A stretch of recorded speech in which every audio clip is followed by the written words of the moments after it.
जी परमेश्वर का धन्यवाद करते हैं आज के सुंदर समय के लिए। तो व्यूवर्स, जिसने हमें समय दिया कि हम आपके रूबरू हो। तो व्यूवर्स, इसी तरह हमारे साथ बने रहिए। हर बार की तरह मैं आपके लिए लेकर आया हूँ एक ज़बरदस्त क्लिप जो आप अपनी मोबाइल स्क्रीन पर देख रहे हैं। तो देरी न करते हुए चलते हैं वर्ड ऑफ गॉड की ओर। Let's go.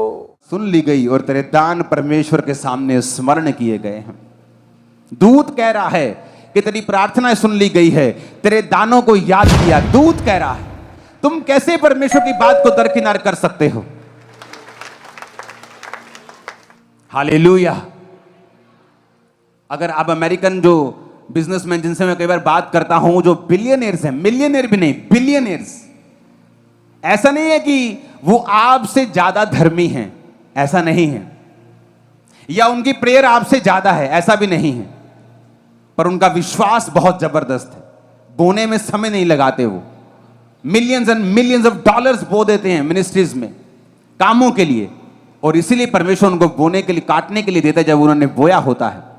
जब दूत ने कहा कि तेरी प्रार्थना सुन ली गई, तेरे दान याद किए गए हैं, बाइबल कहती है जिस दिन आप उपवास सहित प्रार्थना शुरू कर देते हैं, आपके परिवार के लिए, आपके लिए, अपने लिए, और जिस दिन आप बोना शुरू कर देते हैं, चाहे वो उद्धार हो, आत्मिक उन्नति हो, शारीरिक हीलिंग हो, फाइनेंशियल छुटकारा हो, परिवार का छुटकारा हो, मेंटल छुटकारा हो, शैतान से छुटकारा हो, वो आपको फॉलो करता है। और आज इस अगस्त के पहले संडे से वो आपको फॉलो करेगा, आज से यीशु मसीह के नाम। आमीन। मेरे को ऊंचे वाला चाहिए चर्च। हालेलुया।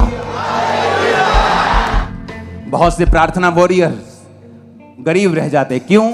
उनको लगता है प्रार्थना करने से हम अमीर हो जाएंगे, लेकिन वचन कहता है अगर तुम्हें फसल चाहिए तो तुम्हें बोना पड़ेगा। उत्पत्ति 26 उसकी 1 से 3 आयत को मैं पढ़ूंगा। उस देश में अकाल पड़ा, और यह पहले अकाल से अलग था जो अब्राहम के दिनों में पड़ा था, इसलिए इसहाक गरार को पलिश्तियों के राजा अबीमेलेक के पास चला गया।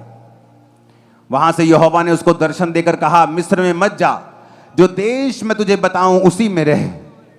तू इसी देश में रह, मैं तेरे संग रहूंगा, तुझे आशीष दूंगा, और ये सब देश मैं तुझको और तेरे वंश को दूंगा। जो शपथ मैंने तेरे पिता अब्राहम से खाई थी उसको मैं पूरी करूंगा। 12 और 13 आयत में लिखा है, फिर इसहाक ने उस देश में जोता और बोया, और उसी वर्ष में 100 गुना फल लाया, और यहोवा ने उसको आशीष दी, और वह बढ़ा और उसकी उन्नति होती चली गई, यहां तक कि वह अति महान पुरुष हो गया। मैं जब कनाडा में था तो बड़ी अद्भुत गवाहियां मुझे सुनने में मिली। मैं खुदा के खादिमों के साथ बैठा हुआ था, और वो मुझसे बात कर रहे थे, कहते इतना मंदी है कनाडा में, यूरोप देशों में, जो बड़े देश हैं उनमें ज़्यादा मंदी चल रही है। जो घरों के किराए हैं, वो जो घरों की EMIs हैं वो बढ़ गई हैं, और जो बैंक के ब्याज रेट है वो बढ़ गए। जब बैंक के ब्याज बढ़ जाते हैं तो वो लोगों की हालत पतली हो जाती है वहाँ पे।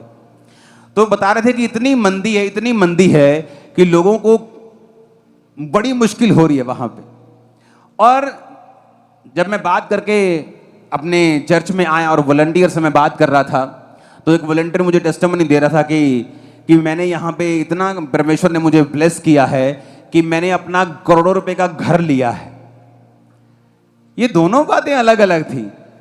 मैंने कहा एक बंदा बोल रहा है कि मंदी बड़ी जबरदस्त चल रही है, मैं चर्च में आया हूं, तुम वॉलंटियर कह रहे हैं जी मैंने इतने करोड़ का घर लिया, मैंने इतने करोड़ का घर लिया, आपने प्रेयर की थी, मैंने बीजों को बोया था, मम्मा ने गाइड किया था, मैंने बीजों को बोया, परमेश्वर ने मुझे ये चीज में ब्लेस किया, ये चीज में ब्लेस किया। मैंने कहा जब चर्च से बाहर जाता हूं तो मुझे और तरह के टेस्टिमनीज मिल रही हैं कि मंदी बड़ी है जी, दुखी बड़े हैं जी, लोगों का खाना पीना मुश्किल हुआ पड़ा है। वहां एक मुझे टेस्टिमनी दे रहा था बंदा कि एक बड़ा पढ़ा लिखा इंडियन आदमी, बड़ा पढ़ा लिखा, बहुत जबरदस्त पढ़ा लिखा आदमी यहां पर लाखों रुपए में जॉब कर सकता है, वहां पर ब्रैम्पटन एरिया में भीख मांग रहा था, इंडियन। तो जब मेरी टीम सुसमाचार, वहां कनाडा की जो टीम है वो सबसे अधिक सुसमाचार जो करती है वो टोरंटो की टीम है कनाडा की। तारीफ करो उस टीम के लिए, खुदाबंद। सबसे ज्यादा काम वो टीम करती है, सबसे ज्यादा। वो एक एग्जाम्पल है सब ब्रांचेस के लिए। इतना नंबर 1 परफेक्ट जबरदस्त काम वो करती है। और जब वो मुझे टेस्टिमनी दे रही थी कि वहां पे एक बंदा था जो इतना पढ़ा लिखा होने के बावजूद भीख मांग रहा था, और मेरे वॉलंटियर आगे बता रहे थे कि पापा हम इतने पढ़े लिखे नहीं हैं, लेकिन इतनी शानदार जॉब मिली है, हमने करोड़ों का घर ले लिया है। ये दोनों चीजें बड़ी अलग अलग थी। जो लोग सेवकाई में थे वहां पे कनाडा ब्रांच में, वो बता रहे थे कि हमारे ऊपर परमेश्वर का इतना अनुग्रह है कि जब हम छुट्टियां लेते हैं, मालिक हमें छुट्टियों को भी पैसे दे रहा है। वो हमें अपने बिजनेस का पार्टनर बनाने के लिए तैयार हो गया है। जहां पर उसको 18-20 लाख रुपए महीना बचा करेगा। जो लोग खासतौर पे सेवकाई के साथ जुड़े हुए, जो खामरा जो चर्च में जो वहां की ब्रांच है, खासकर जो ब्रांच को चला रहे हैं, मैनेजमेंट है, जो काम कर रहे हैं, उनकी लाइफ में बड़ी जबरदस्त टेस्टिमनी। मैं हैरान हो गया उनकी लाइफ टेस्टिमनीज को सुन के। इतना फेवर है, क्यों? बीजों को बोना, क्यों? प्रार्थना करना, उपवास करना।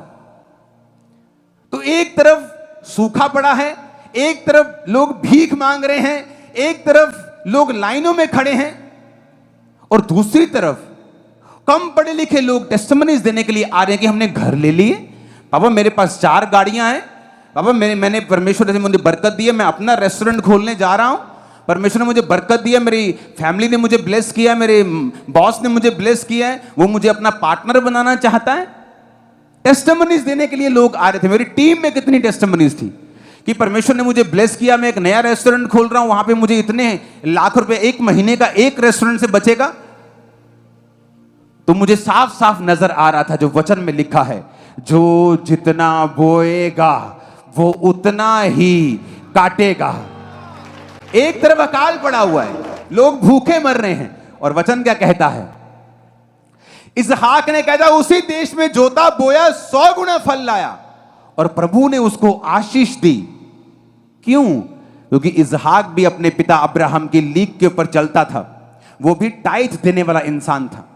याकूब भी टाइथ देने वाला इंसान था। ये बोने वाले लोग थे, और वचन कहता है कि इन्होंने जोता और बोया, और उस अकाल के समय में 100 गुना फलों को लेके आए।